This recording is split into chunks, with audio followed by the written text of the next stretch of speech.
Hay un tipo de programa especial que irrumpe cuando sucede un conflicto biológico.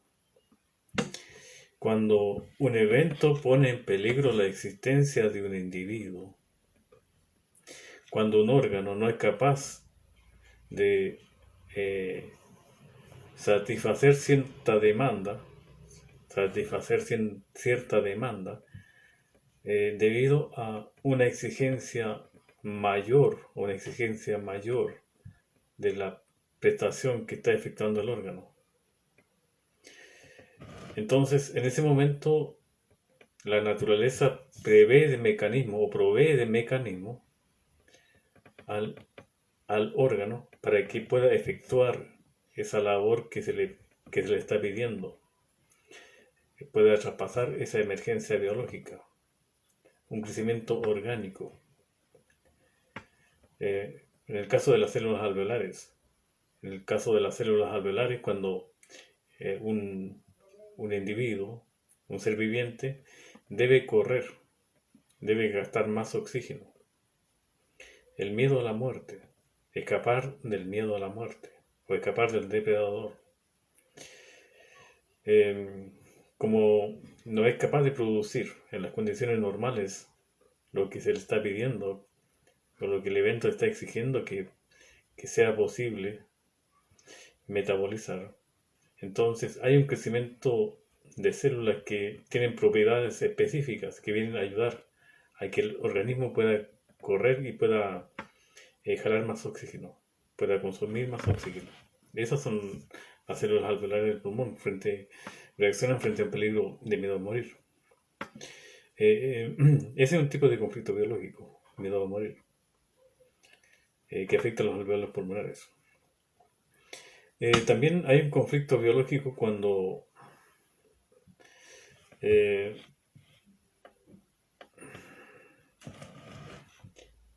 se viola el código de comportamiento eh, o se vive desviado del comportamiento biológico. Comportamiento biológico. Eso sería como para los órganos mesodérmicos del mesodermo moderno. La, la misión del ser viviente se le dicta a través de las hojas embrionales. Y de la hoja embrional mesodérmica, mesodermo moderno, existe el mandato biológico de coordinarse, de actuar sincronizadamente con miembros de la misma especie. Los conflictos biológicos de mesodermo apuntan a,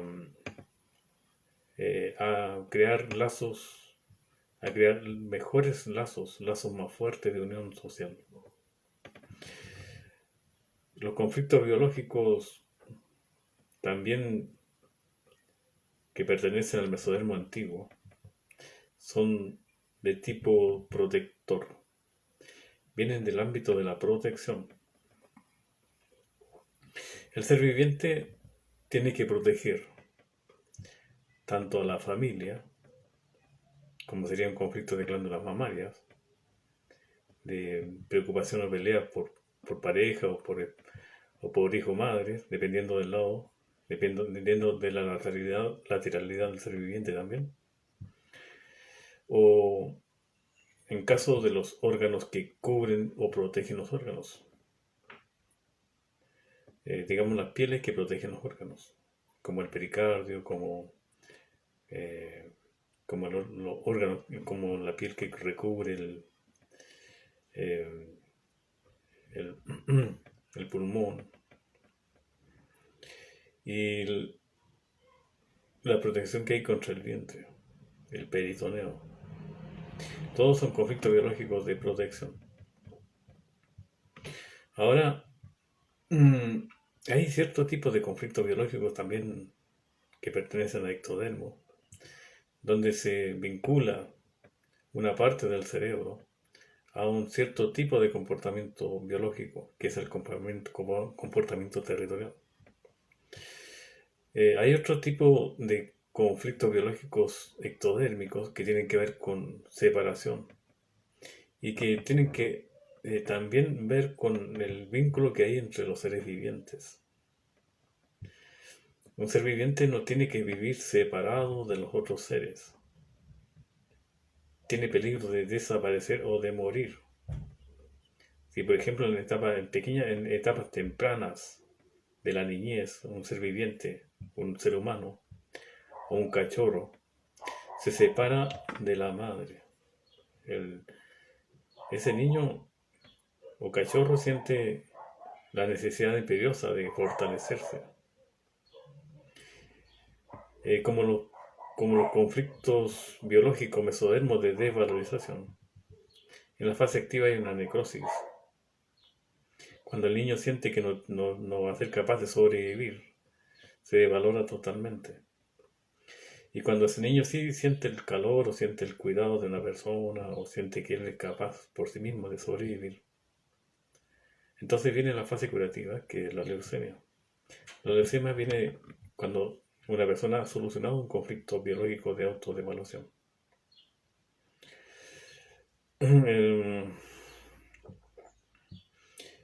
Entonces el modo de pensamiento. El modo de pensamiento, porque de los seres vivientes, es un tipo de pensamiento asociativo. No se piensa con el órgano, no se piensa fisiológicamente, dice Hammer. Se piensa con todo el organismo, se va asociando. Hay un tipo de pensamiento que es un pensamiento irracional o un pensamiento, que diríamos, involuntario, que cuando el ser viviente está viviendo de una forma normal, ese pensamiento voluntario va actuando automáticamente. Ahora, ¿cuál es el pensamiento involuntario que se dice? Ahora, cuando sucede un conflicto biológico, el pensamiento involuntario capta la situación del medio. ¿Qué fue lo que cambió en el medio? Y dependiendo de qué fue lo que cambió en el medio, va a provocar que se altere un órgano. Esto sucede de forma involuntaria. Asocia el tipo de conflicto que está alojado en cada órgano. Dentro de cada órgano hay un conflicto específico. Y ese conflicto, el pensamiento involuntario lo despierta. Pero lo despierta porque asoció eso que sucedió afuera, que pone en peligro a la biología, con lo que está, con el contenido atribuido a cada órgano. Hace la asociación, pero inmediatamente ahí, unos segundos antes de que el ser viviente capte qué es lo que está sucediendo, ya el pensamiento involuntario ya se dio cuenta de qué es lo que tiene que hacer.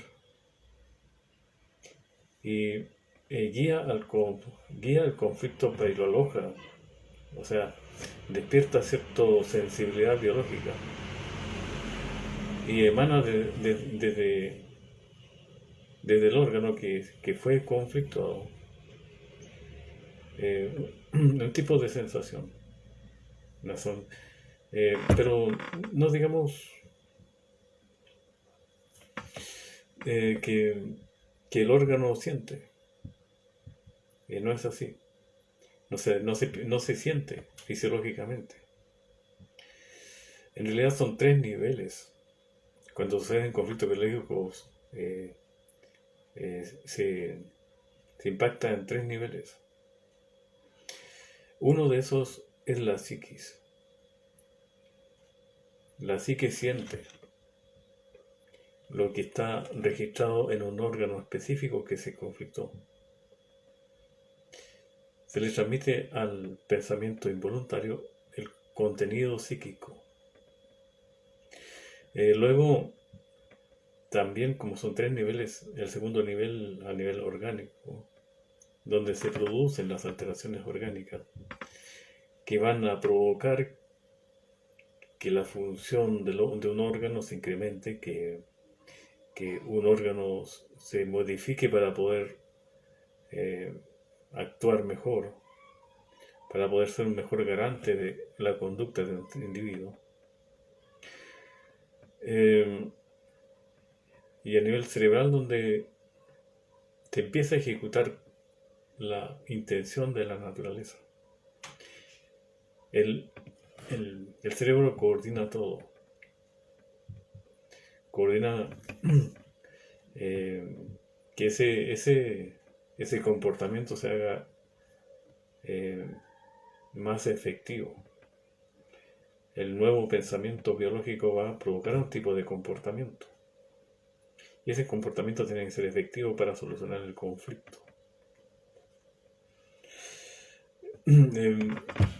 Cuando nosotros pensamos o escuchamos por ahí de que son los conflictos emocionales los que disparan el conflicto biológico, tenemos que pensar primero que los seres vivientes, los animales, sienten el mismo contenido del conflicto que los humanos, y que la psiquis del animal es tan parecida al ser humano, es idéntica al ser humano. Cuando los teóricos del comportamiento biológico, o sea, del conflicto emocional, se defienden a sí mismos, es porque piensan y afirman que la emoción es solamente una capacidad inherente en el ser humano y inexistente en el animal. Eso Hammer refuta completamente, lo refuta completamente. Dentro de lo que utilizan tan comúnmente para referirse o para estar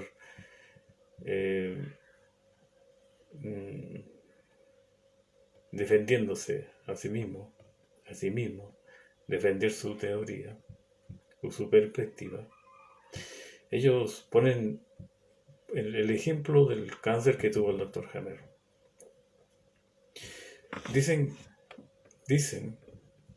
que Hammer tuvo un tipo de cáncer testicular en el lado derecho, el testículo derecho.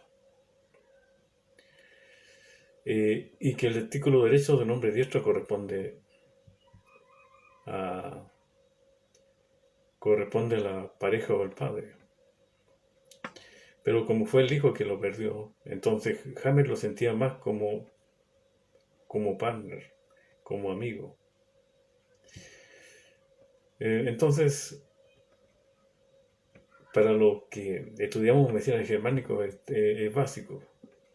Sabemos que la hoja embrional, a la que pertenece el teratoma, que es el órgano o el tumor o el cáncer de Hammer, el teratoma pertenece a la hoja embrional endodérmica, controlada por el tallo cerebral. Y en esa hoja blastodérmica o endodérmica, la lateralidad biológica es insignificante.